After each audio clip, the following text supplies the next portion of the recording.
going to call this budget work session to order. We're discussing grants and revenues this evening.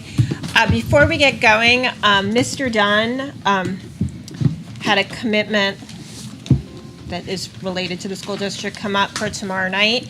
Doesn't make sense, the executive committee thought, to really have a bond discussion without Mr. Dunn. So we are going to switch the bond discussion to Thursday at 5:30. We are going to move. Yeah, we're going to move the instructional committee to 5:30 on the 3rd, and city and community to 5:30 on the 19th. I won't be in the state on Thursday, but Can we Zoom you in? Is it a 7 and 9 vote? It's not a, no. Nothing okay, like that. I will do my best. Okay. I'll be for work. We got work dinners and stuff. Okay. So Let us know. yeah. Okay. We don't need a 7. Okay, that's fine. I can So always watch. bond meeting is rescheduled to Thursday. Thursday. Thank you. No meeting tomorrow. All right, there All we right. go. At 5:30. Thursday at 5:30. It's not a 4-day school board week. Life is good.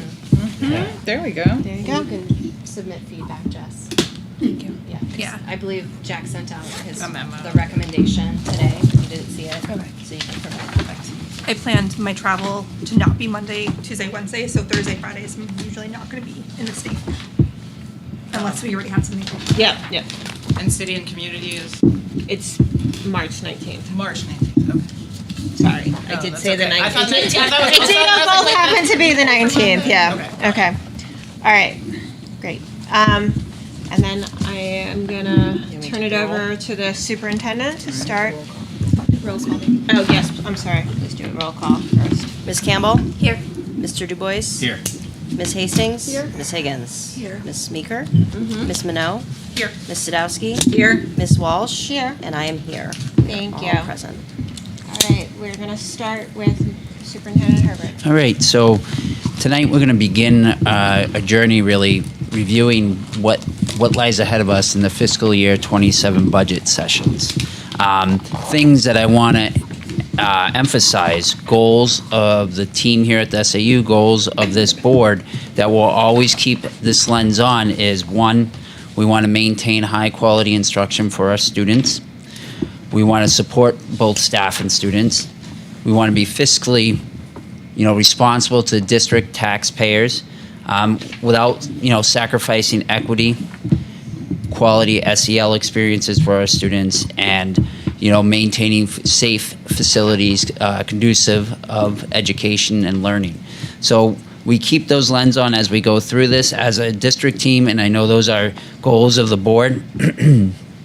I will, however, acknowledge that this year is unique to other years, where we're experiencing from all angles, whether it be a revenue shortfall or an increase in fixed costs on things such as electricity, transportation, things we have very little control over, are all coming together at one time and making this an exceptionally challenging year for us. So with that being said, it's recognized by the SAU that there are difficult decisions that lie ahead of us. We're going to work with you on this, and as we get going and we receive feedback from the board, we'll come back to you, to the table with pathways to get to the desired budget to close out the fiscal year 27 budget process. So that being said, I'm going to turn it over to Jack and Ellen. Great. Happy to take it. So I'm here to talk about, I've done this a little bit in the past, but I know we have some newer folks on the board. So I just want to talk about Fund 1222. That is our state and federal fund. I do also oversee our special revenue fund. Is there a sheet in the book that corresponds to that, Jack? Is Sorry. it just the line item? Yeah, all this information is in, I believe it's in the appendices. Sorry.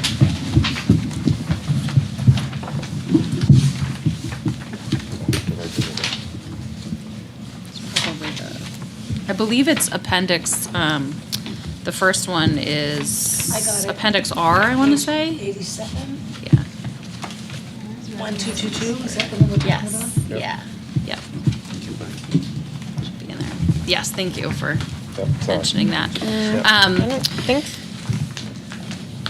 It's not what I'm looking. Oh, it's the chart is reversed. Okay. Yep. Yep. Okay. And it's Thank just you. the- Yeah, this is just to show you. I'll get into the the actual revenues, but this is Okay. just to show you the trends to provide some context. I did want to mention too. I do also oversee Fund 1229, which is our special funds. It's largely endowment funds, foundation funds, things like that. So there is some other revenue, but that is for very small dollars. Under $50,000 per grant. So here's some brief history. This is a copy of the workbook that I provide you all with typically between April and July, whenever we get our revenues from our pass-through entities at the state. And it just shows some of the trends year over year. So I just wanted to provide it to give some context to the conversation that we're going to have today and beyond. For those who don't know all of the alphabet soup of the Department of Education, ESEA is the Elementary and Secondary Education Act. We're reauthorized as the Every Student Succeeds Act in 2015, so you might see it as ESSA or ESEA. Those are all of our entitlement programs. So Title I, Title II, Title III, Title 4A, Title 4B. You'll see those kind of collectively. And then IDEA is the Individuals with Disabilities in Education Act. So you'll see that represented for our special ed populations. So I just wanted to clarify that just to kind of level set a little bit, provide a little education. You'll see, obviously, our revenues going down pretty significantly year over year. You'll also see on this chart when a grant ends. So for instance, McKinney-Vento, that was a competitive funding stream that ended at the end of federal fiscal year 25. So, obviously that doesn't carry over. So some of it is just natural. We finished the program, we've done the thing that we said we were going to do, the need has hopefully gone down, and we don't need the opportunity in the same way anymore. In other cases, a lot of it is formula funded as well. So, do you mind going to the next slide? Thank you. This is what you should see in a little bit of a different way. I color coded it for you here, but this is what is in Appendix R. The revenue in the budget projection itself in our draft is given totaled up at the fund level, but I wanted to provide you with some itemization and a little bit of some context for how we got to those numbers. These numbers are nearly as realistic as I can be without the specific formulas that are used by, for instance, the New Hampshire Department of Education. I say nearly because I think that there's probably potential to crack their formula codes. I do know a lot of the inputs. So I think we could probably use AI tools in the future to do some better scenario projecting, and I've been playing around with that a little bit. So hopefully we can get, as close as possible, because it's very hard to, as you know, look at a budget in March and not know what federal funding is going to look like until at the very, very earliest mid-April. So we've already passed the budget by then, or, it just makes it really challenging. I've also included some of my calculations, so you'll see that some of the grants are level funded because we've experienced less volatility year over year. Some also are multi-year awards, so it's a known quantity. For instance, our 21C program, we get the same allocation every year, so that's something that we know. Our allocations directly through the federal government, also, that's a known, luckily. We think.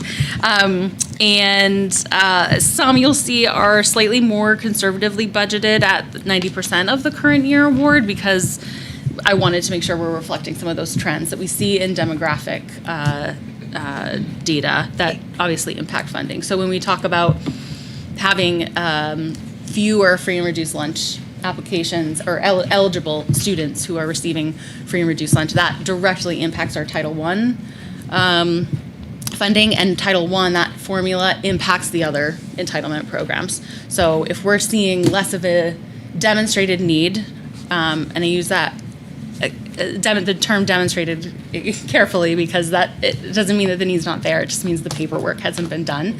I fully understand why people may not want to do that and give over very personal information, but it does mean that we're going to see changes to our funding when we have fewer students who are filling out those forms. Can I interrupt for 1 minute? Yeah, sure. This might seem tedious, but I know people are watching at home and they're looking at this on their TV screen, and the average person might not know what Title I pays for. Yeah. What does Title II pay for? Yeah. What did McKinney-Vento pay for? Like, Sure. can we quickly just say what these Absolutely. things? High level, yeah.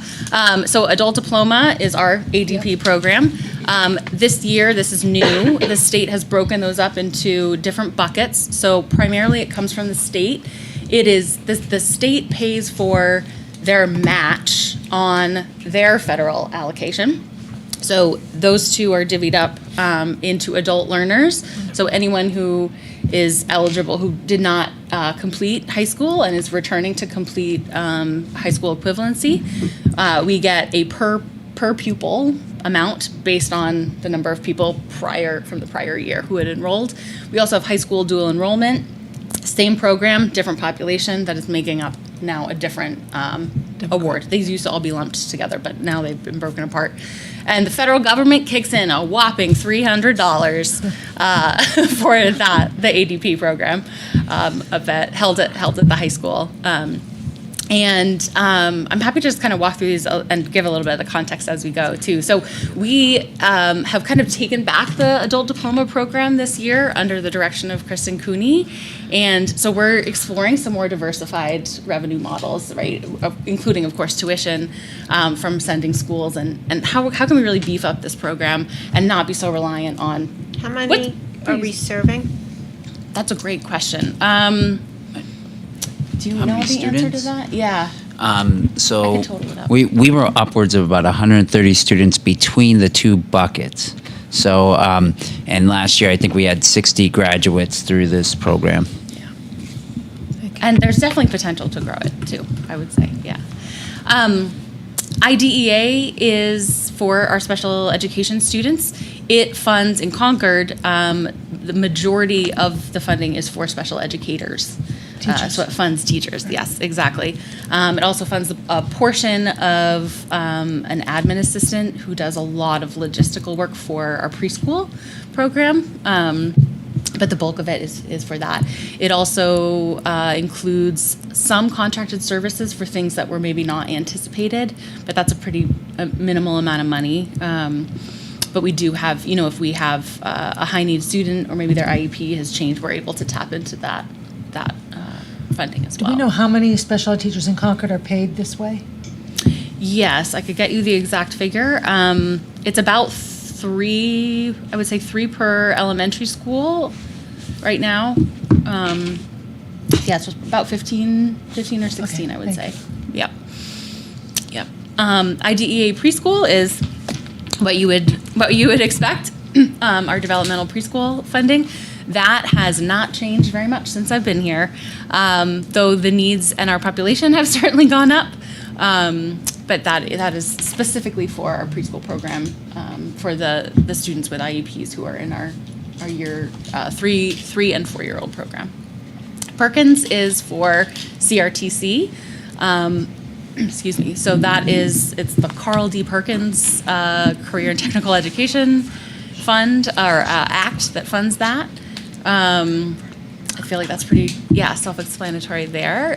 Title I is really for academic achievement and raising achievement to state standards, challenging state standards. That is, I know that's probably the most well-known entitlement fund or program, and it is really the intent behind it is to raise children in poverty to highly academic levels, achievement levels.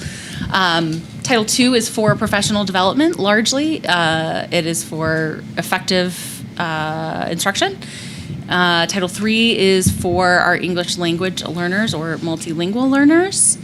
Title IV-A is for student academic and enrichment student support and academic enrichment.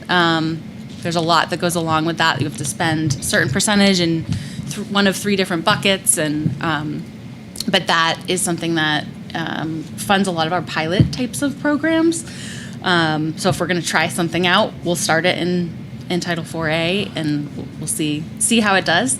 That also funds a lot of our tutoring, as does Title I and Title III. Title III is really only enough to pay for a part-time tutor. As you can see, it's only $30,000. So that's just, one tutor. And Title I is largely it's almost all of our tutoring staff is under Title I. Title 4B is our 21C programs. We have 3 of them right now. And then we have 2 direct federal awards that will be active next year. We have more than that, but one is done this year, and we anticipate that the other one will finish by June through the Department of Justice. And the USDA one ended in September. So those revenues have expired. They were drawn down. But you know a little bit about CMHI, the Children's Mental Health Initiative, and Project Aware, both through the Substance Abuse and Mental Health Administration. So I guess what I would love to just illustrate here, high level, is when you look at this, I did this for our CO team today, our central office team today, said, okay, what do you notice? There's not much blue. So mostly our funding, 99% of our funding is federal funding in this fund. And then furthermore, we have a lot of competitive grants. So I think it's about 46% of our funding is competitive, which means that we have to stay active on that and make sure that we're continuing those applications or looking for additional funding to sustain those competitive opportunities that have done some really great things, and we want to make sure that we can sustain them. Opportunity for federally funded competitive grants right now is very minimal. That may not be a surprise to many of you.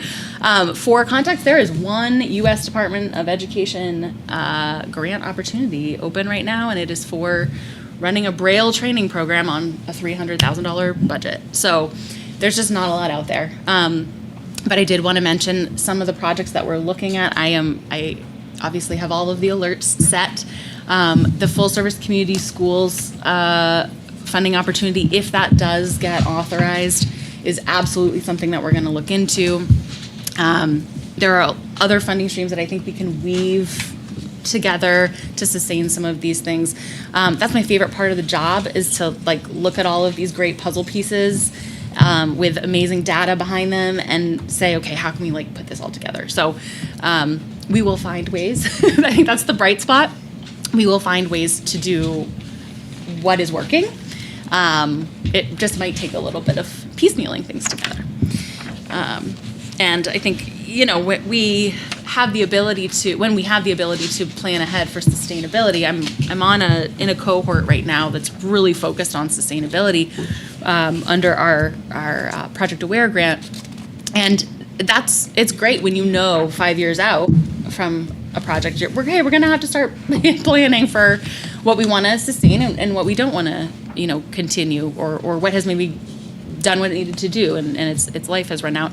But when you have a contract with the government that is abruptly terminated, then that, of course, throws things off. So it speeds up the process a little bit for us, but I know what is happening in each of these programs to be able to then look for additional funding. So I attend all of the data dives that we do at our schools, so I have a good sense of what programming is looking like in action, which really helps then look for additional streams of funding.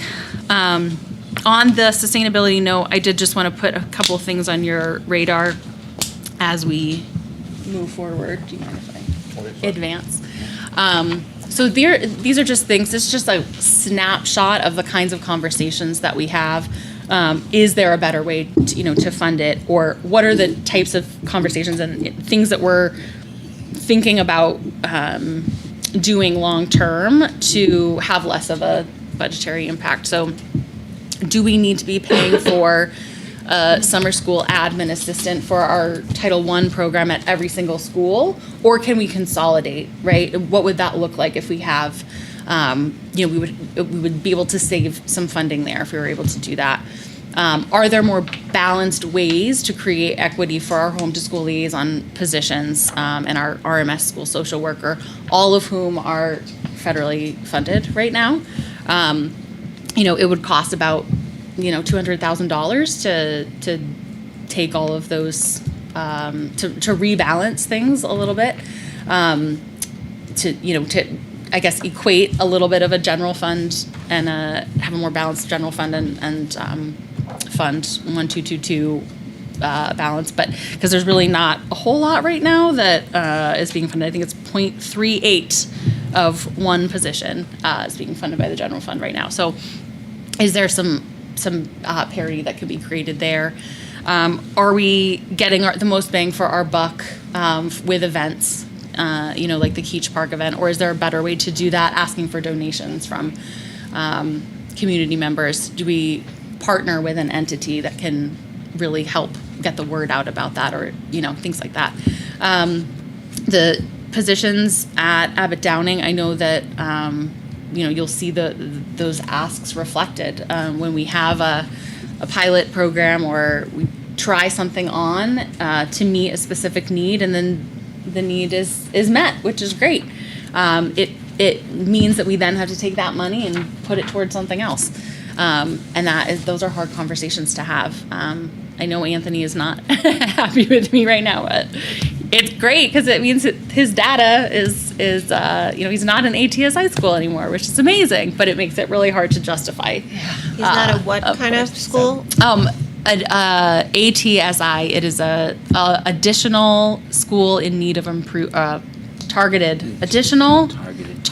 school in need of improvement. Okay, so they have Yes. moved out of that. Yes. But Which is yay, but the money but the tutors were, We're funded for that purpose. For that purpose. To move that needle. Exactly. Exactly. The Department of Ed this year took a contract that they had directly with Discovery Ed, and they made it a grant, something that we could apply for. So we did, and we've been using it. So that's a cost if that funding doesn't end up becoming a grant again, something else to consider.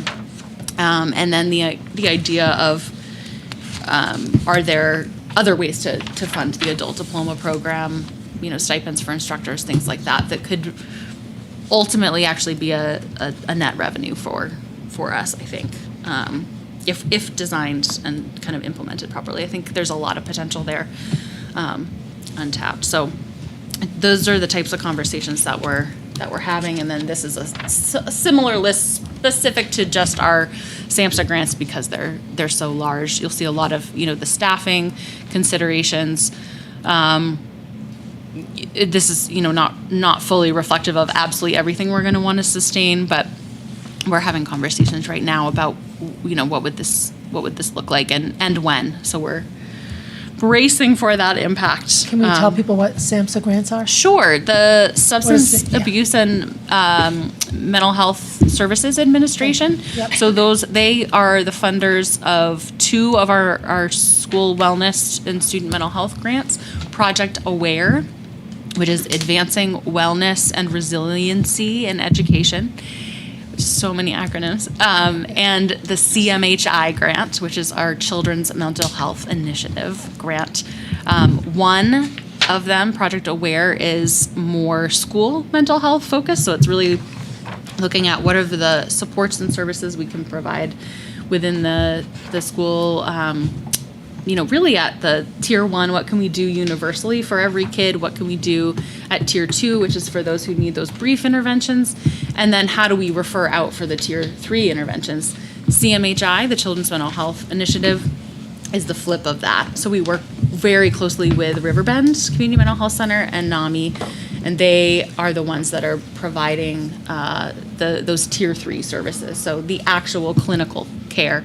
None of these grants are asking teachers to do clinical care. That's not. It's about a system, and the school's role within the larger system to get kids what they need and connected to those supports and services.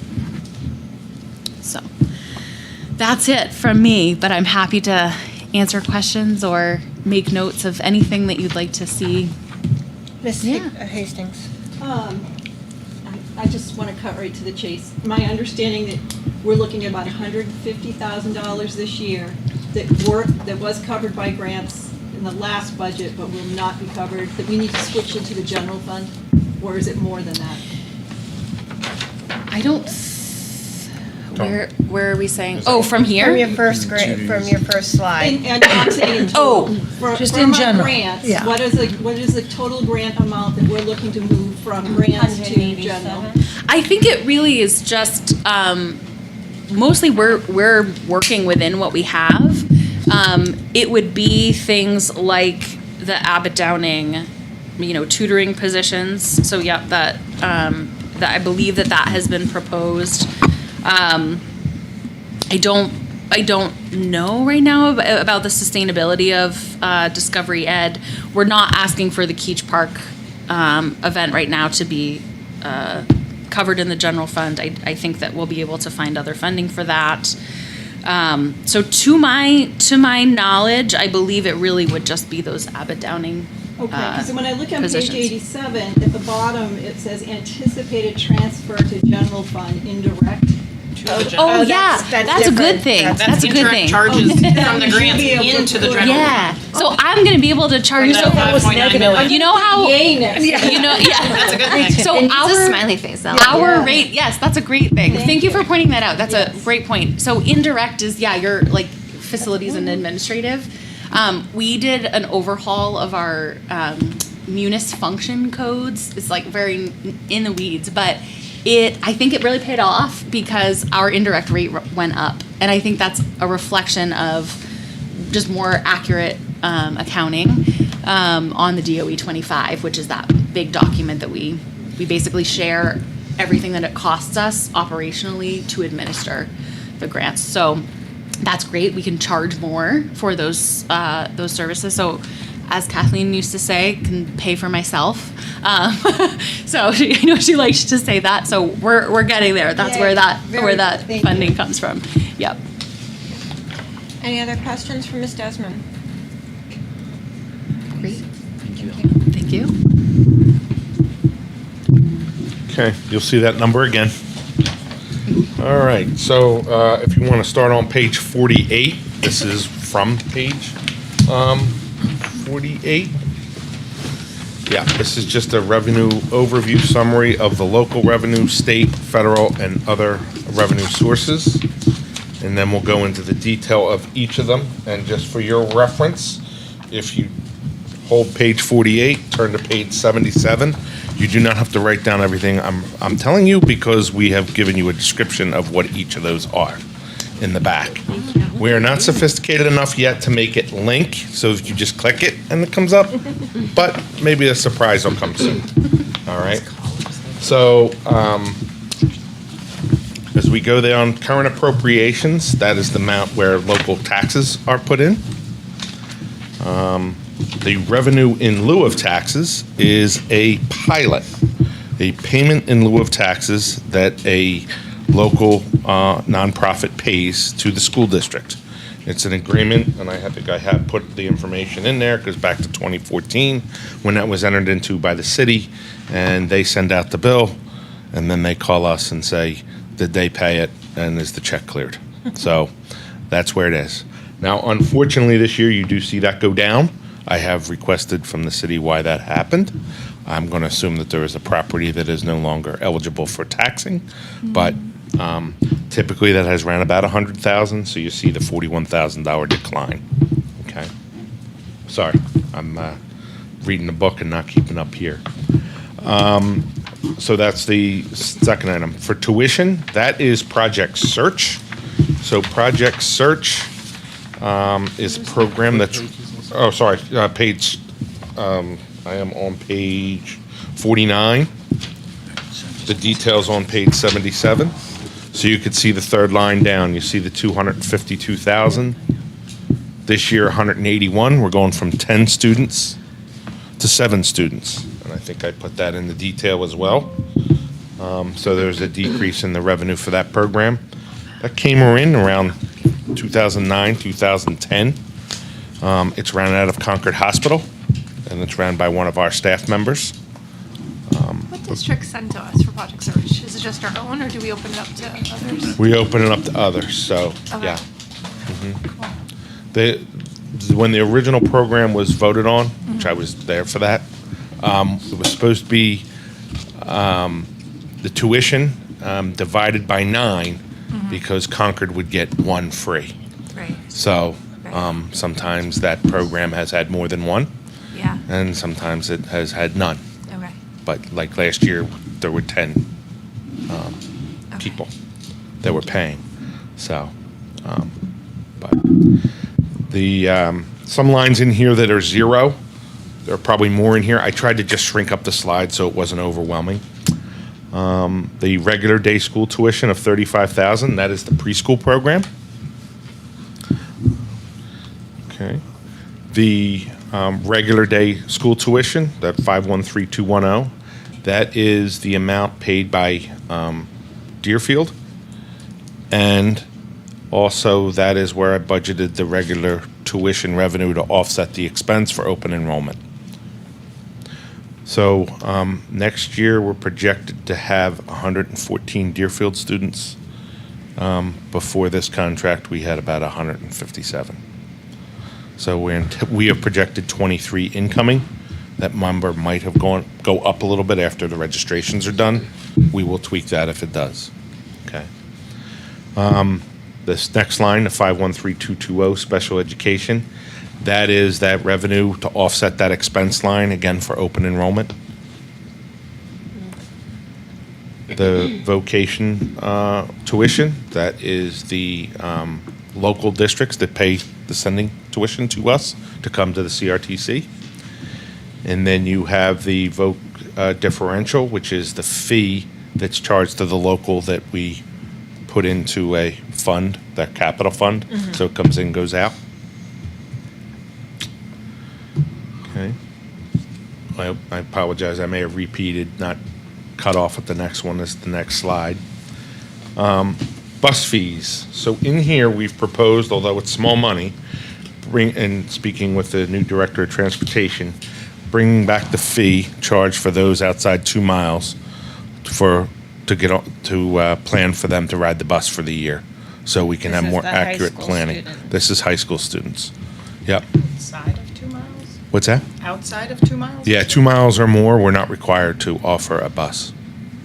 Under 2 miles or I was gonna say, I think over you're 2? saying- Over 2 miles, sorry. Over, yeah.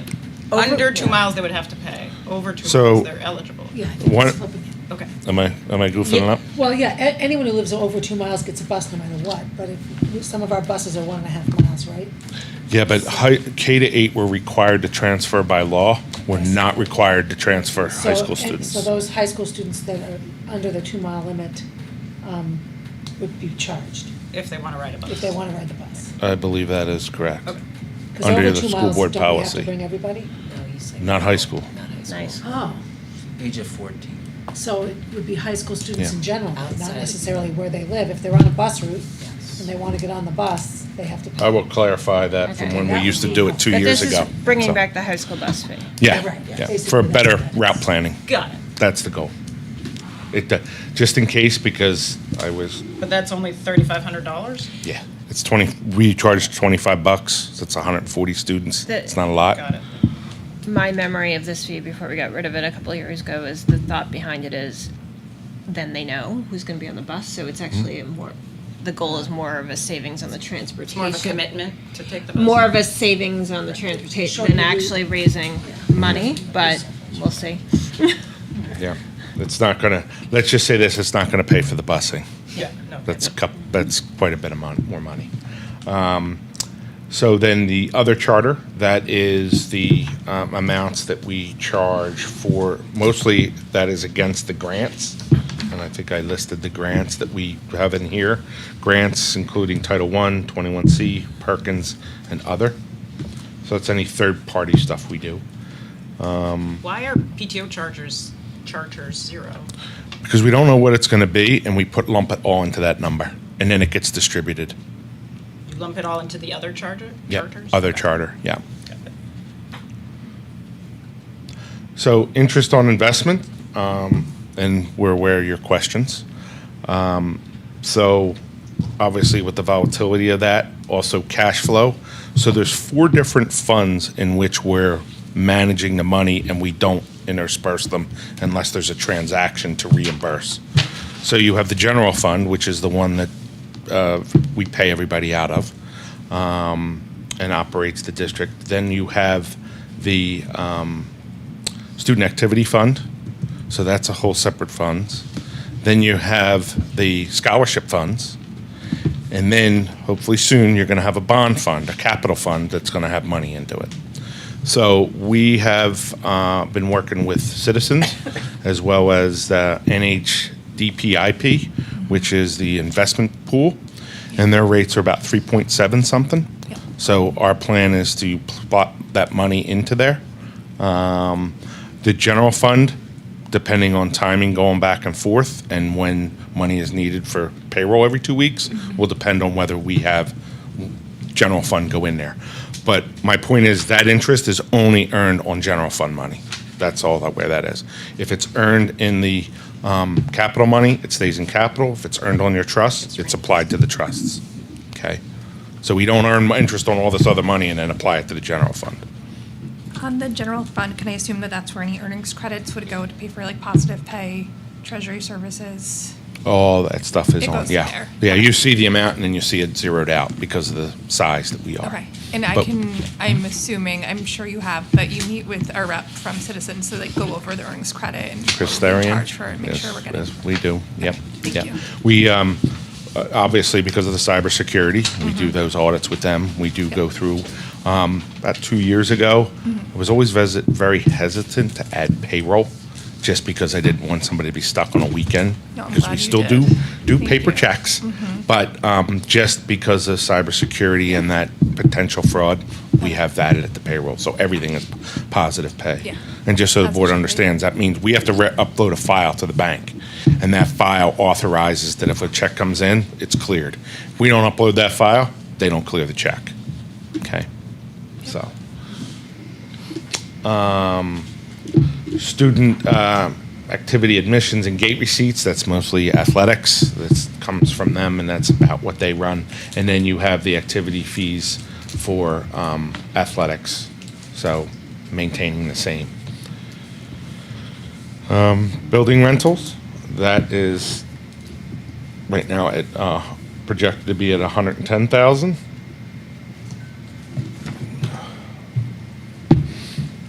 It looks like I did the same thing. I repeated the slide. I didn't cut it off right. P card rebate. So we've seen that go down over the last couple of years because we had a lot of credit cards, and it takes somebody about 2 weeks a month to manage those cards. So we have been slowly, 1, reducing it, but 2, also vendors are charging fees. So if they charge fees, we don't use it. One of the biggest ones that we had an advantage of was the utility companies. They're now charging a fee. So we just either do ACH or we pay by check. So that's why you see that going down. And that rate is through BMO, through the New Hampshire School Business Officials, the Business Administrator Group. Yep. That's like 1.2% based on utilization. We are the highest utilizer. I mean, we give them out, but we are trying to reduce them. But we know we can't eliminate them. The maintenance staff, we don't want to set up Lowe's cards, Home Depot cards, Yeah, and no. just one for that, and they bring in the receipts, and it's all reconciled. But it's a bit of work, but we do see that revenue coming down. Have we checked with Citizens? Because I know a lot of large institutions are paying pretty nice rebates, just trying to get, because that's where they're making their income is through Yeah. cards. The thing we're exploring now is the ability to do it from here, and they can do the receipts right there, because right now it's all Okay, paper. almost like a credit card situation. Some are definitely not as Okay. advanced. BMO is out of Canada, Yeah. so Yeah. yeah, they don't have that Okay. capability, and we've had a presentation by citizens, and I Okay, did. there's some pretty competitive offers Yeah. out there right now. So, but we'll inform you. Ideally, we would get them on the phone so they can either use that tap, but upload the receipt, Yeah. and it just goes right into our system. And then it saves Right, and that's all administration mine. fees Yeah, and everything. it's all manual right now. Okay, Especially at some of the changes we talked to you that are coming. So. okay, thanks. And then finally, that last line on local revenue is the amount that we expect to receive from Deerfield for special ed students. That's where that revenue comes in. That's the 700,000? Yep. Okay.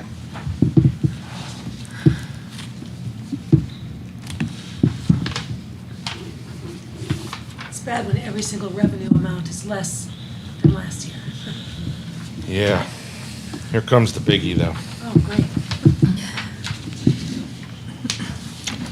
We'll move to the state revenue. On page 50, about a quarter of the way down, state revenue sources, the equitable education grant. So you can see that we're having a reduction of 3.282 million.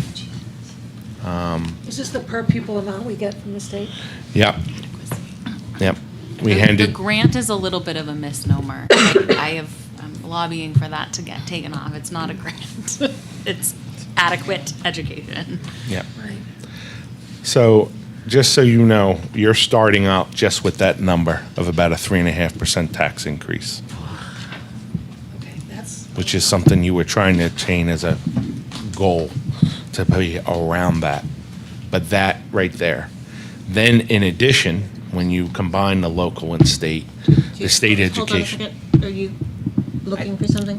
Where's the? We're just talking about tax rate increases, and that's not what I'm seeing at what we're looking at right now. Oh, no, he was I'm just commenting. It turns into, Two. calculates it. $3.28 million loss in revenue is would equivalent to a 3.5% increase in the property tax rate. So, It's not there, but. this number, yeah, I'm just commenting as I'm going through, because I don't want to fix, because that's just, so, to frame it, every 1% increase to the tax rate raises $766,349. And that is assuming that the assessment does not change, and that is what we are assuming in this budget because of the valuation that's going on. And based on last year, we're just keeping it flat. Okay? So the next line is the equitable education state tax. So that is going up where it's a state, it's part of the adequacy, they call it SWEP, statewide education property tax, and that is going up about 11 cents per thousand. But for us, that'll be an additional 486,575, but it just is collected from the local taxpayers here. That's the state portion. Okay. When we go down to the next line that has a value, the other unrestricted aid, that is usually where two components come in. One is the special ed aid differential, which is money we receive for services provided to charter. And the other amount comes from the EFA phase-out, Education Freedom Account phase-out, for students who leave the district. We get a one payment and then a two payment, and then it's done. Okay?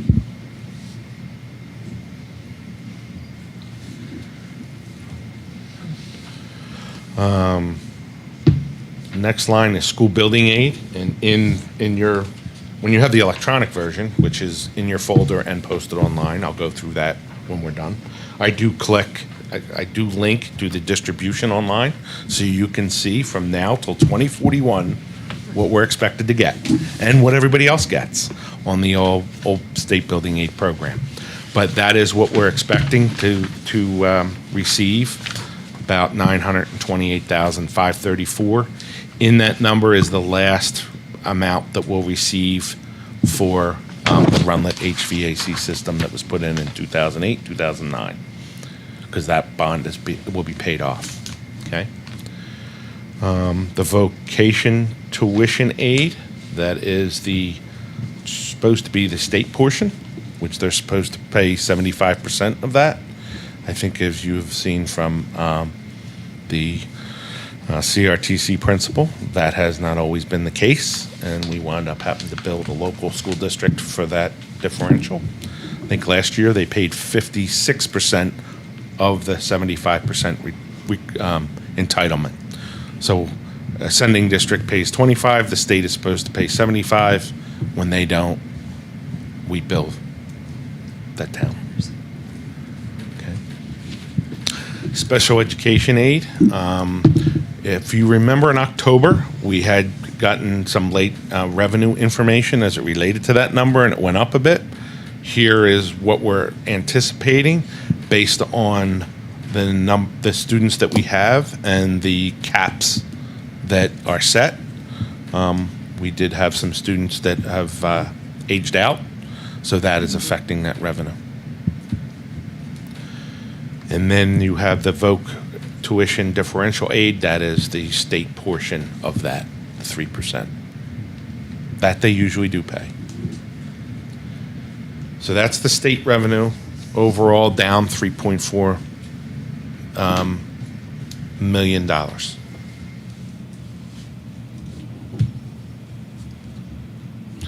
And finally, I'll go to federal. The first line is the qualified school construction bond, and that is the amount that we received as a direct credit for the Runlet HVAC project. That bond is paid off next year in '27, so that is the last amount we received for that. The 68,325. Every year, and I noted in here, we file what's called an 8038 CP as a governmental entity to obtain that money.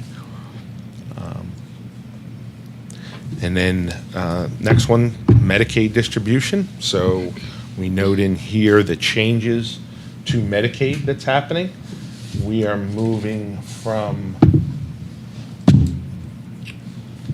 I left my sheet upstairs, CPE model to a random time sampling model. This is the manual for that change. Dawn Silly has gone through that. You will see her Wednesday night. This will also come up again that night.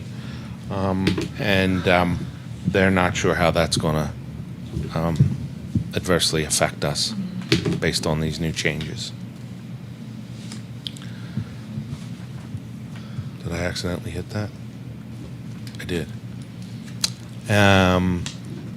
So that's Medicaid. And then finally, third is E-rate.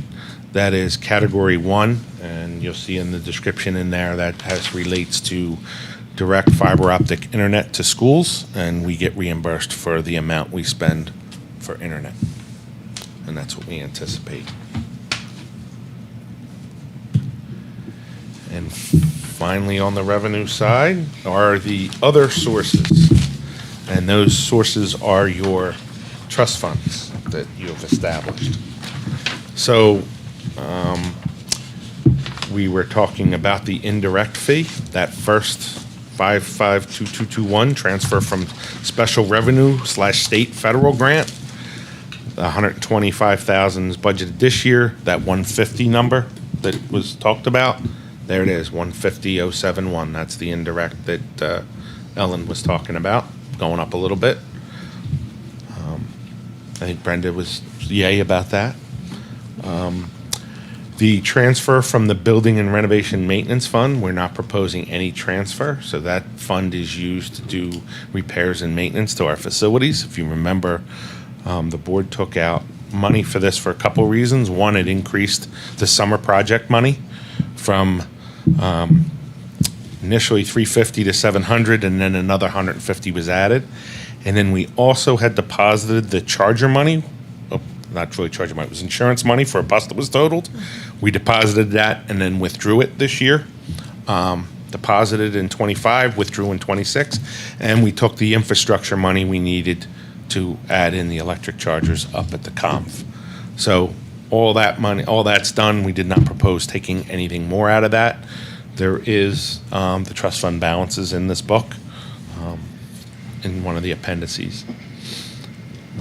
The next line is the transfer from the instructional trust. If the board decides to use that to offset a new ELA program, new math program and an iReady diagnostics program. That's That- coming to the board as a request. Correct. We have not. Correct. Yep. The next line is the transfer from the health, dental, medical reserve. So that fund was set up, and a description of those funds and the motions of what they were set up for is in the appendices as well. But that was set up when we were self-funded for healthcare, but we are still self-funded for dental. And that is where we were pulling the money. It first started out last March to help mitigate some people that were leaving, people on leave, try to mitigate some of these one-time charges. And then in September, you got hit with the assessment, which we took another $1 million out. So we'll see where all this all shakes out. But that account now probably has about $150,000 left in it, okay?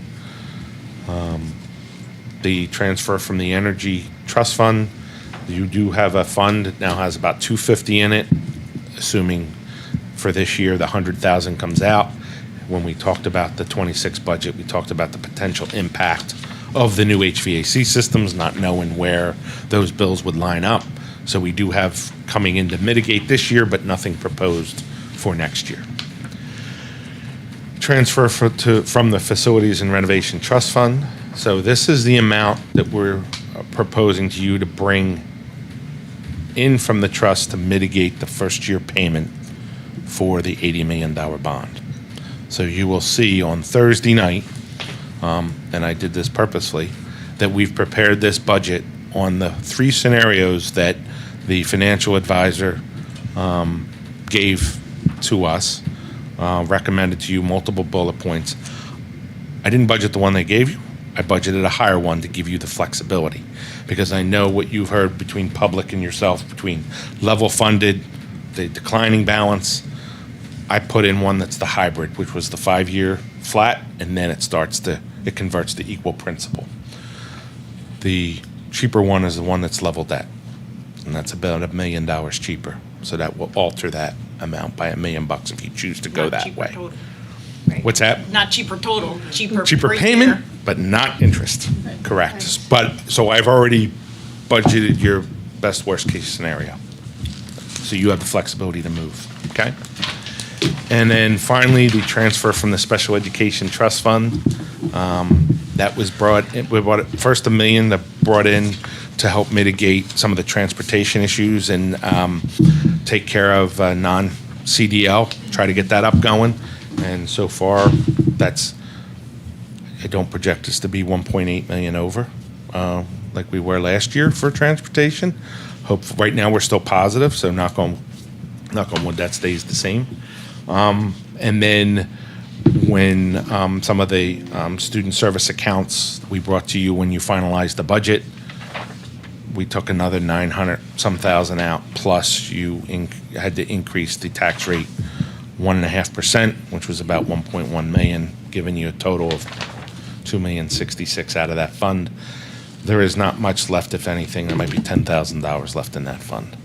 But again, the purpose of that was to mitigate special education costs.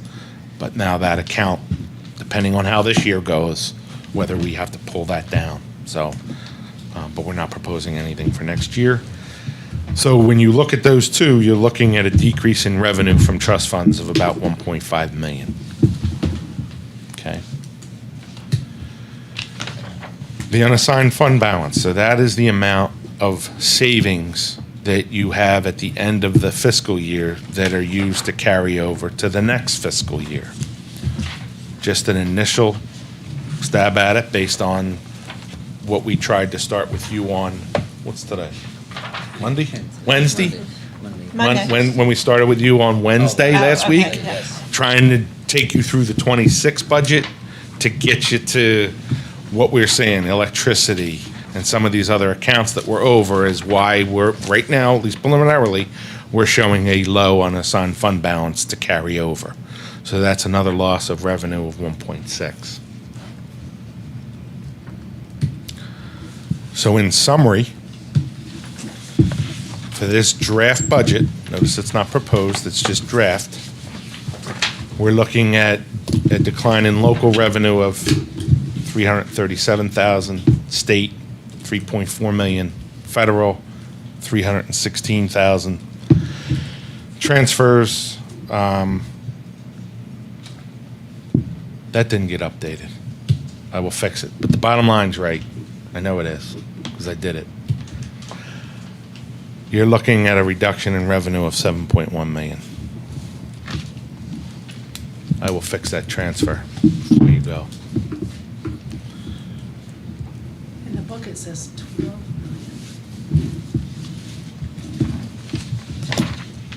Revenue total on page. Oh, and your revenue summary? Yeah, because No, on this that, side, yeah, over here. Page 51.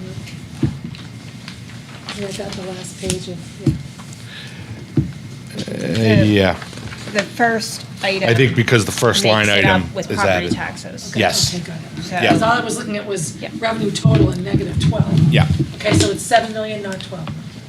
Difference, revenue. That's just- In From revenue. last year to this year. This is just the other revenue besides local property tax. This is the state education tax, everything but local property tax. So people in the community know, to keep our budget the same, we have to raise $12 million because we've lost, $7 million, because we've lost 7 million in revenue moving forward. I mean, that's just an easy way to say it. 7 million less coming in, which means if we kept everything the same, we'd have to come up with the 7 million we're not getting. Just in revenue. I understand. Yep, yeah. If expenses stayed flat. Right, exactly. Correct.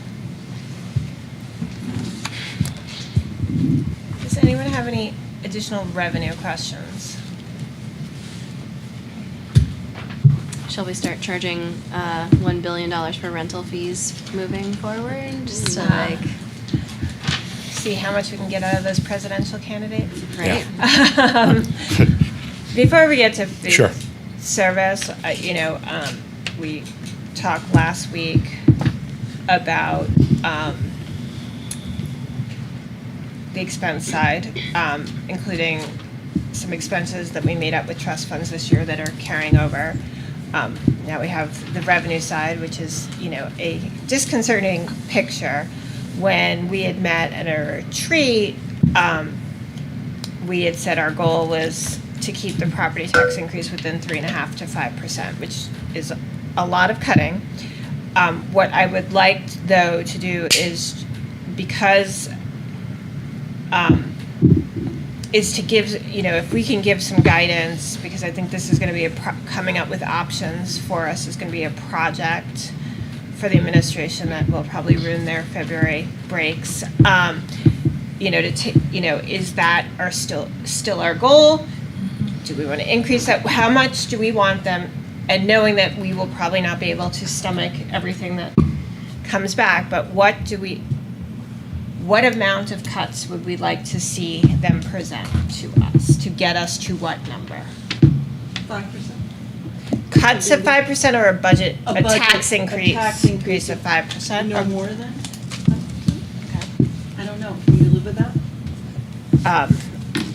I think we'll see what the numbers look like. I mean, sometimes it's better to start with the most and look at the worst case and then back up, but what do others think? Ms. Campbell's shaking her head. Is No, I that think what it's a you'd good like to starting. see? I think it's a good starting point. It's hard for me to visualize until I start Yeah. seeing the reading. Ms. Sadowski? I agree. I think it has to be under 5. Although I do have some questions about revenue. If we have Yeah, oh, okay, yeah, we'll go back to that. Yeah, I thought but people had that's- their questions answered there. But is that what we'd like to see to see what that would look like and what that would require? Doesn't mean we have to I take was gonna say, everything. from what we've been presented with so far, It's a big, I Leap think to get there. that will be severe. I think it will be. I think we probably need to look at it anyway and start there, and then we can, have conversations with the community about what they can live with and what they can't, and what, cross to that.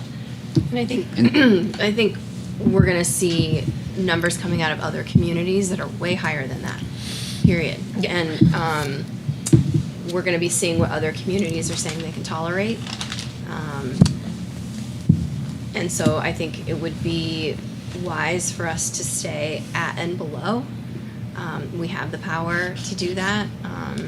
But if every community in New Hampshire is coming in at a 12% increase with severe cuts, and we're still trying to hit at 5, I feel like we might be asking too much. So I think we need to, make sure that we're staying sort of within the context of the environment of New Hampshire right now. And so while 5 is a goal, I think that, to Pam's point, I think the community needs to see what that means. And I think we might be approaching educational, like we talk about educational stamina. We need to make sure that we're always kind of keeping that at the front as well. So it's very difficult to just be like, go get us 5%, guys. But I think when we see what that translates into, we can talk about what's realistic. I mean, yeah, that is, we're talking about a $13 million cut from the budget. So that would be a budget that is below this year's budget. I think we need to look at it, and then we can go through the tolerance, but so when those numbers come in and you see what's on the list, I want people to realize that to do that is below our current budget. Other thoughts? Do you want to understand what that 7.1 means 7. on a $400,000 home? Yeah. Sure. $601.18. A year, yeah. Just to put it in perspective. Property tax would increase by that much. And that's just on. Just the school this part of district the side. budget. Yeah. That's just on the revenue loss, Right. yeah. Right. Not the increased costs of everything else, and Right. This is an incredibly severe situation that we're in, and we can, sort of talk about it intellectually, but I think that it's going to hit us all really hard emotionally when we start discussing it, and I think that's fair, because I think we all know what comprises the vast majority of our budget, and that's going to be something we're going to be talking about. staff and insurance. Correct. Just get it out there. That's Yep. where. So yeah. And I would say, given us a starting point, we can always work back from there. And as a board, I talked earlier about we want to maintain high quality instruction. That has been a goal of the board. We want to support our students and staff, make sure they have what they need, and providing quality educational environments and safe buildings for this to occur in. Those have been primary focuses of the board. And as we go through this, look at 5 or whatever we go through after 5, just keeping those in our mind, like as we make these cuts and have discussions about it, frame it as what is the impact on these areas that are non-negotiable for us. So. I think Ms. Sadowski said she had a revenue question, or is this on this? Well, go ahead. I did. It's all about the lack of state funding and the position that we're. I would just want to be clear to voters that we are in this position because the state has under-resourced their commitment to public education, and I just want to be sure that I understand in what ways that's been done. Jack, the state is the one who decides what our ADM is. Is that correct, or do we tell the state what our ADM is? Yeah, they have Our average daily. They have a formula under the RSA, which I think I put a link to in there. There's an amount, I think it's $363 million. It's been that same number for years. But the other component, and based on that configuration and the equalized valuation, that's what hurt us this year. Because they try to equal what the property value is here is what the equivalent would be in Portsmouth. So that hurt us, and I will put in that breakdown that we handed out. The other piece is they have that, and I put a link to the in your board book. They do have, the Supreme Court ruled that the base adequacy should be about 7,300 and some, and it's only 4,300. If we got that, that would be about another $10.5 million. Right, so the states publish these 2027 adequacy formulas. Yes. But when you do the math, like that, we're not getting the full count because of the way they're doing the ADM, is that correct? No, it's the valuation. It's the property valuation. It's the way it's built into that formula. Okay. Yeah, And- if it was just that, I think we'd be up about 155,000.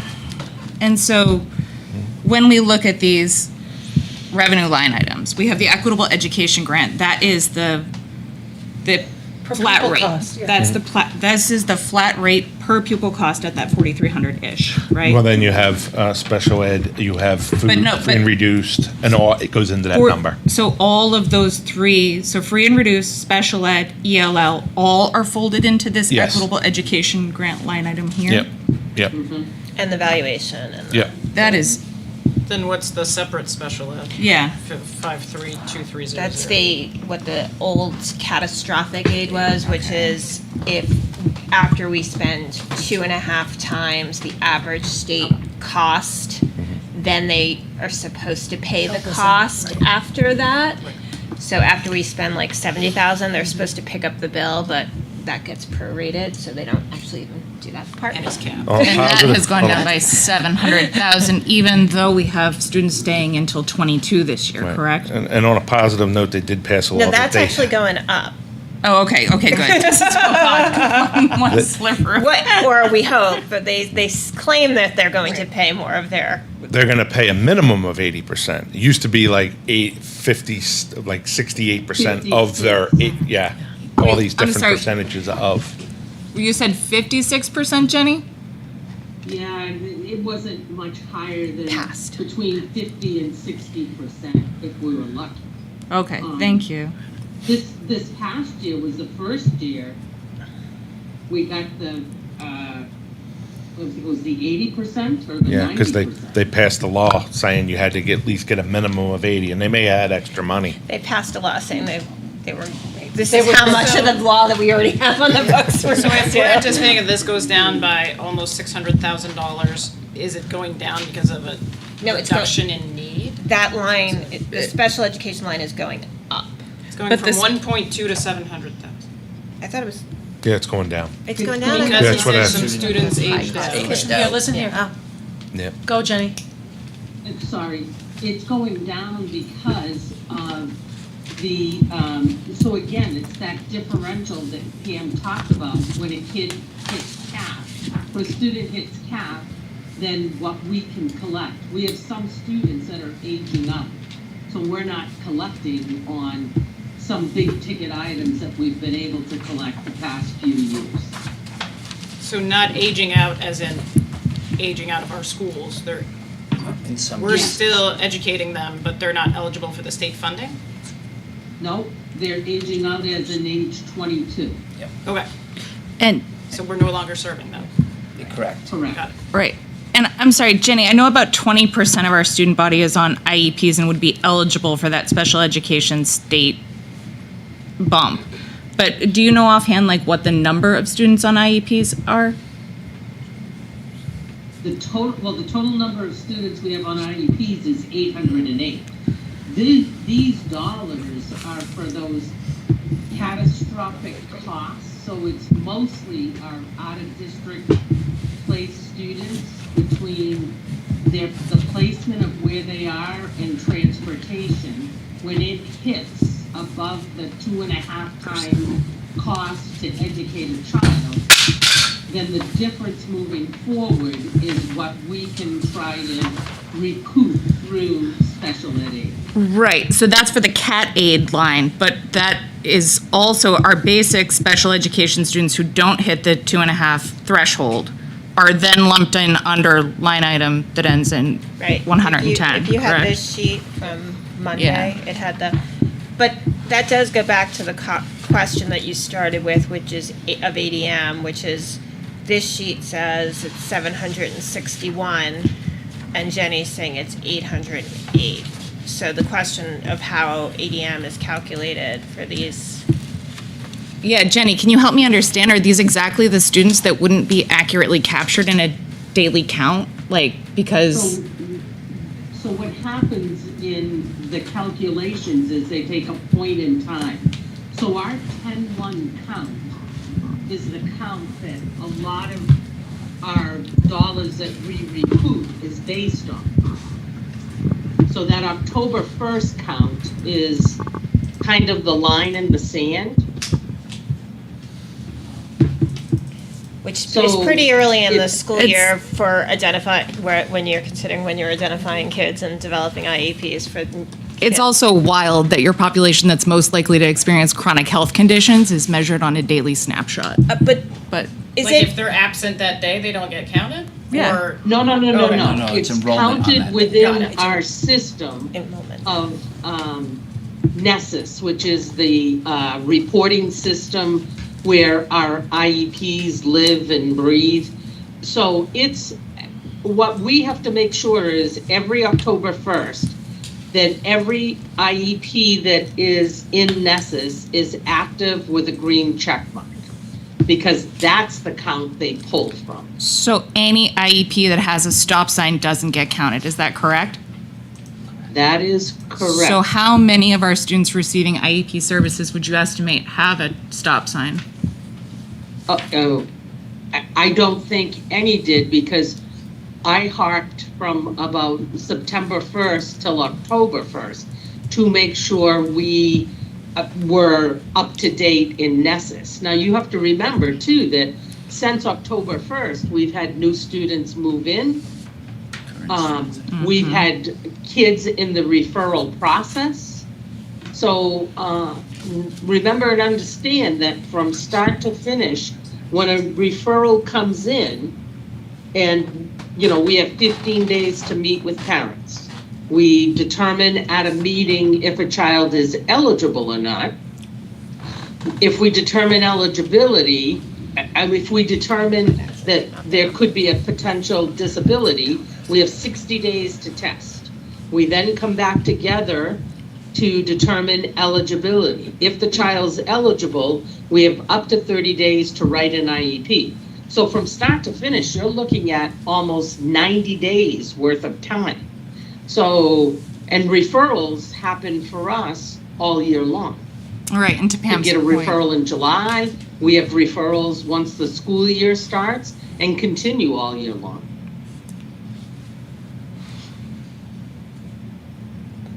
I think it's very commendable you don't have any stop signs. Kudos to you. That's incredible. Well done. Well, thank you. But it was, and again, that's at that point in time. One of the things the LEAs work hard at is making sure we stay away from the stop signs and keep the green check marks as much as possible. A red stop sign could also be because we're waiting for a parent who has 14 days after we send an IEP home to get it signed. So there's timelines for us every step of the way. And we also, which you will hear on Wednesday night, have to stay compliant with the DOE and the various indicators that will determine how well we're doing in our initial evaluations, in our preschool work, in our transitions. So all of those components play a factor in how we function in student services. Right. I know for me, it would be really helpful to see the ways in which the state is underfunding each of these areas. When I do the napkin math for the ADM for basic student, plus the special education line item, plus the free and eligible reduced lunch, plus the English language learner stipend that the state formulates with adequacy. I just fail to see how they think we can run on this kind of money. And I think voters need to know Right. how Yeah, under-resourced. if you had a student that hit every one of those categories, adequacy dollars might look at probably what, 7,200? Which would be the Supreme Court ruling. If we were gonna charge somebody tuition to come to our district with some special ed services that might also be free and reduced lunch, we certainly wouldn't be charging $7,200. Might have a lot of interest if you did. Open enrollment would really apply. Isn't this the same government? Actually, Oh, I'm had a sorry. question first. I apologize. No, Thank totally you for that, fine. Jenny. And I just wanted to piggyback on what Sarah said, which is that I think a lot of times community members, when we have these discussions, are like, hey, quit blaming the state. Your enrollment's down. Quit blaming IEPs. over-diagnosing, whatever it is. So, oftentimes there's this feeling like, oh man, the buck stops with us, and we are going to have to accommodate that, regardless of where the state and the feds are. But I mean, I have talked to other board members in other districts, and everyone feels that we're at a breaking point, that we can't not talk about what is going on at the state level and at the federal level. We cannot avoid contextualizing our situation. It's not passing the buck, it's asking smart questions. Sarah, you just had like back-to-back really great questions, because the formulas are confusing and they're just sort of like, well, here you go. And I think it's time to be asking those in-depth questions and forcing people to answer for them. So I applaud anybody who's ready for that effort, while also acknowledging that we are where we are, and we'll have to deal with it. Ms. Higgins? I was just going to make the comment that if you watch TV commercials, all you see is our current state government leaders harping on how all New Hampshire children deserve to read on grade level and all of these things, and smoke comes out of my ears, because if that's really what New Hampshire government wants for children, then they have to pay for it, and that isn't happening, so. Well, and when la-di-da. they tell us that we need to be more fiscally responsible, when almost everything we do is required by state or federal law. Mr. Oh, One more question about revenue. Can I ask a question about preschool tuition revenue? That's $35,000 total. Do you know how many students that's for? And when the last time that was increased? It hasn't been increased in the last few years. It is in discussions, is that, do we increase the rate? And that's a flex number, like as students age out of preschool, go into kindergarten, and new students are arriving once they get to the age of 3. So that number fluctuates. We do have it in the monthly board packet every month, so I'll Yeah, I can But back calculate that. What cost the per board student. packet, no, you couldn't, because what the board packet had is the number of preschool Enrolled, right. students, not the number of tuition Right. paying gotcha. preschool students. Fair So if enough. you could We could provide get that number. 'Cause And- only the and non-IEP My ones, suggestion yeah. would be that if it hasn't been increased in a while, I think that for the services we provide for a fee, we need to at least keep up with inflation, right? I think we're doing a disservice if we're not, and just being fair. So We one do of the have a things we've proposal that- been talking. Whoop. Go ahead. Sorry, go ahead, Jenny. No, sorry. One of the things we've been talking about is exactly looking at that. One of the issues we have is with our 3-year-old program, it's only 2.5 hours a day. It's only 3 days a week. So we're not attracting as many 3-year-old families as we would like. So we've been throwing around some different models to look at how do we entice the 3-year-old families to come to us and increase our 4-year-old charge, because now that they're in the door and seeing the benefits of being in our program, that will encourage them to stay on and into our 4-year-old program. So we have been looking at that. Any other revenue questions? Right, Mr. Dunn, you had food service? Yeah. So here is a summary of the food service revenue for 26 and 27. You do see some increased state revenue, but a decrease in federal revenue, which is an overwhelming majority of where our money comes as far as reimbursements. So This is on page 88. Yep, this is on top of page 80, midsection of 88, and the details on page 90, which I'm gonna hit next. So, not much in the way of, there's 3 different components. There's local revenue, there's the state portion, and then there's the federal, and then other, which is where the general fund comes into. So, they anticipate some additional catering, small money, some vending machine money, and a slight decrease in local sales, and that's because of enrollment. A small increase in child nutrition aid, and that will take care of the state side of it. And then on the federal side, you have the revenue that comes in for the rates, and I didn't get them in here, but I will, the reimbursement rates for current year. The fresh fruit and vegetable program, which we will need to discuss with you on whether you want to continue to subsidize that program. I had a long conversation with Donna Reynolds and typed up the notes. I just didn't make it into everything that has to happen. But one of the discussions, they've changed that program to where they give you the allocation and they don't allow you to move as much money as you used to. But they set the entitlement. It's not us saying, okay, I'll Millbrook this amount, Krista McCullough this amount. They set it, so what happens is we forfeit funds, and there's money there's some schools where, in order to keep the program, the general fund is picking up those funds. So I asked them to put me 3 years of those projections together so that we can see that.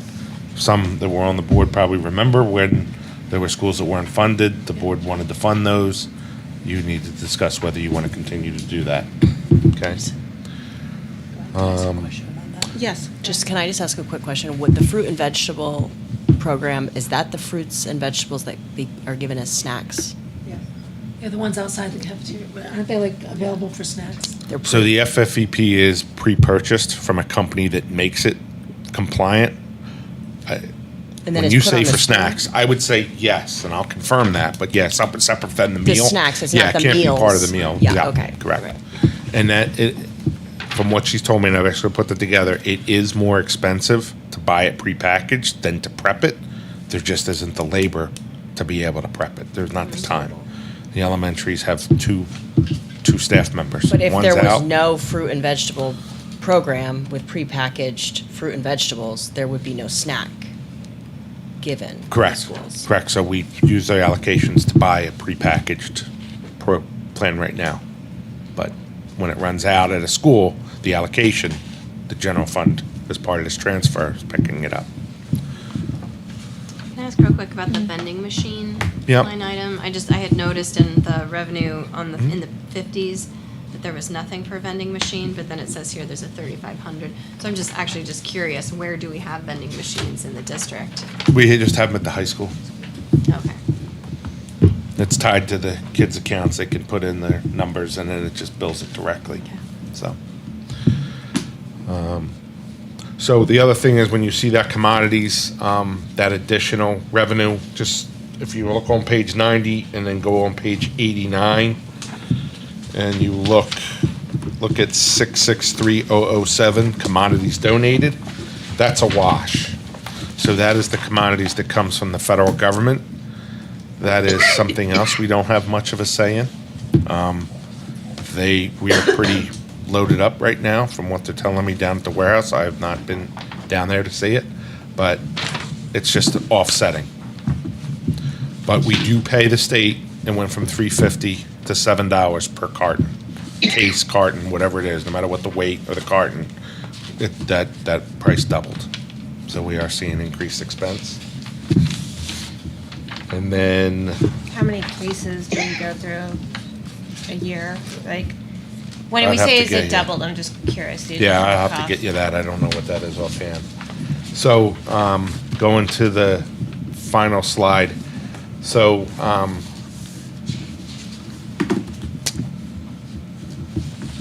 in here, we propose in order to support the food service program, another 223,000. For fiscal year 27 or 26? 27. 26, you're already transferring 167. Next year, it's looking like we're gonna need 390, so it's 223 more than current year.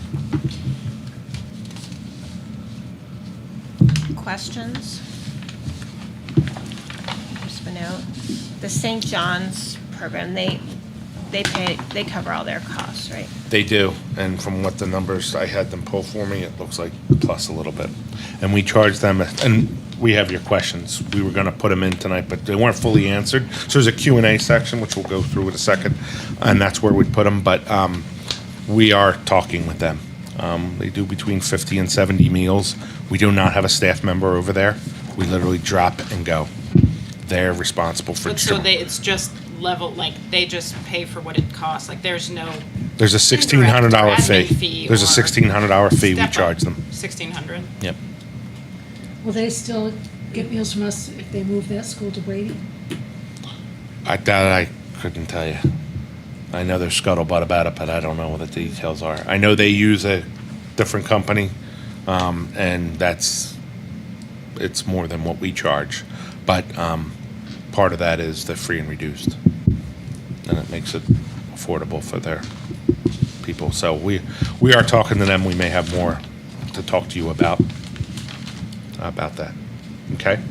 And, can I ask? Yes, go ahead. The proposed reduction in local food service sales of $5,000, we're anticipating that's reflecting Declining enrollment, declining enrollment. which hits sales. So we lost 44 students from last December to this December. Okay, so that's just reflecting Yeah. declining.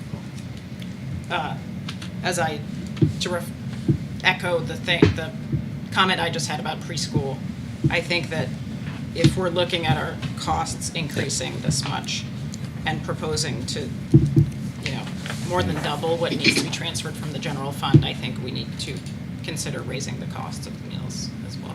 So we will be giving you, whether it matters or not, I don't know, but what other districts charge, and you're going to see we are top of what we charge. did And when we increase do last increase, the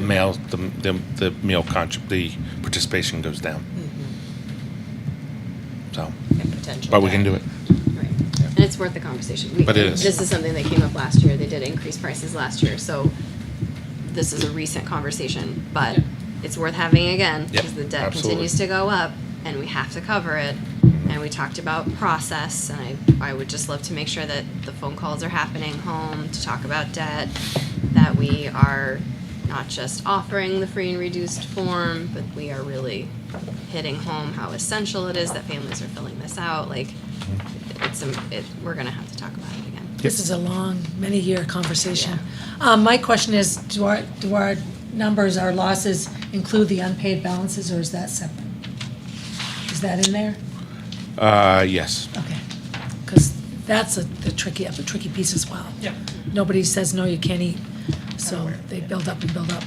It's like an emergency room visit. Right, right. Right. I'm sorry.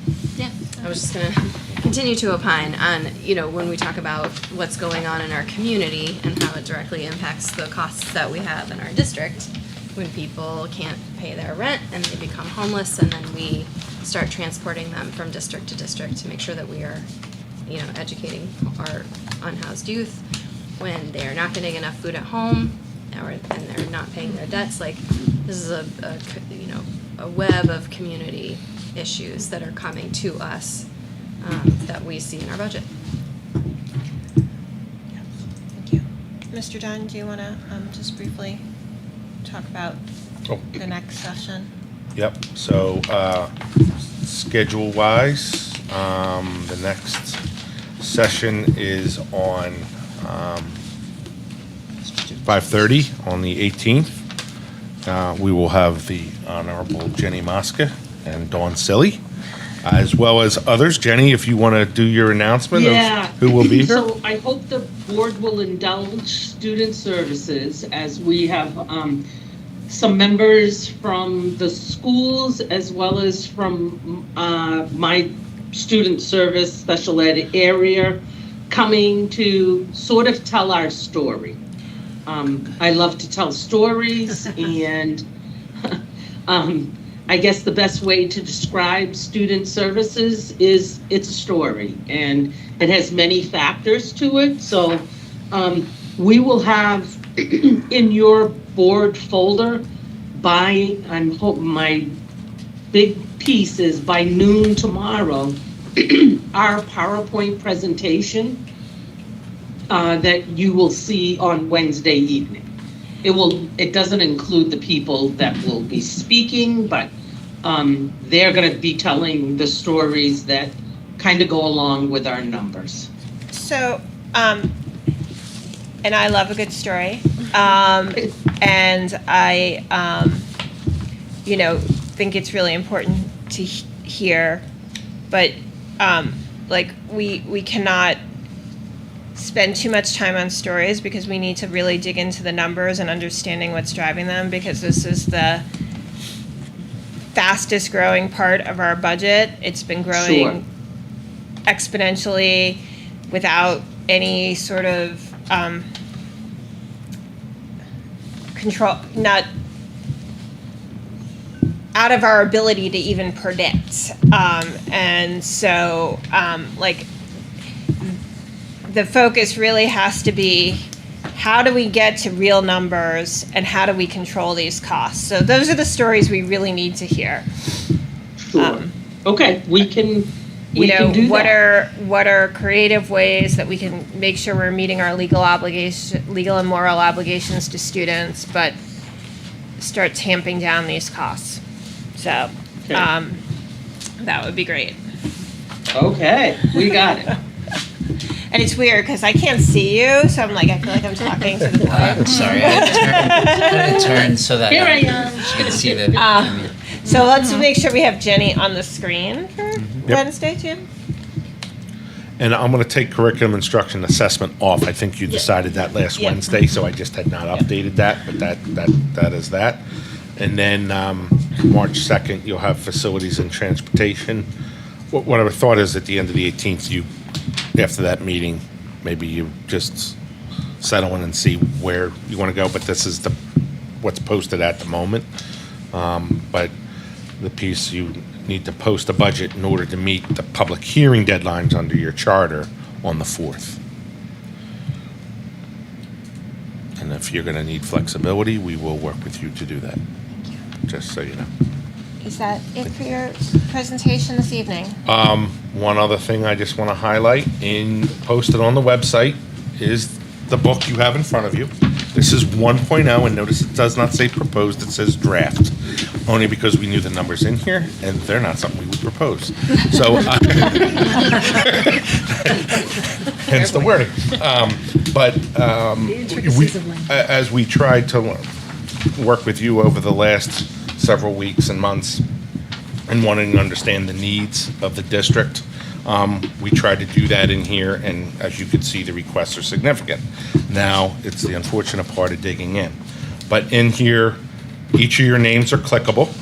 So if somebody emails Sarah, it should plop open the email, and it automatically populates subject FY27 budget. So your constituents can email you, or if they hit the little question mark up top, it should open and say FY27, and then I know it's 1.0, that they don't have a different version. And it'll email budget, which hits all of us administratively, and we will pass that on to you. As well as the table of contents. Unlike the paper, you could probably lick your finger and touch it, but it won't do when you click on it what this does. So you can click around, and there's hyperlinks and all, you can get lost and have fun with it. But I don't think anybody's having any fun. yeah, we tried. But it's there in your folder as well as posted on the website. Okay? And that is, yep. Well, the board members, like I said, it is posted.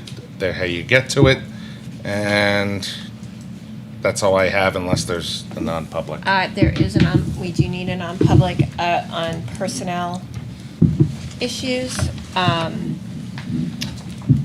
Right, just personnel? Yep, personnel. So I will move that we go into non-public under RSA 91A through 3 to discuss personnel issues. And it is seconded by Ms. Boucher. This is a roll call vote.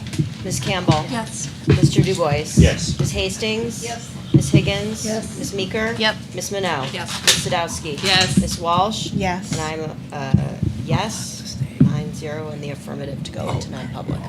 Okay. We're gonna let Josh go.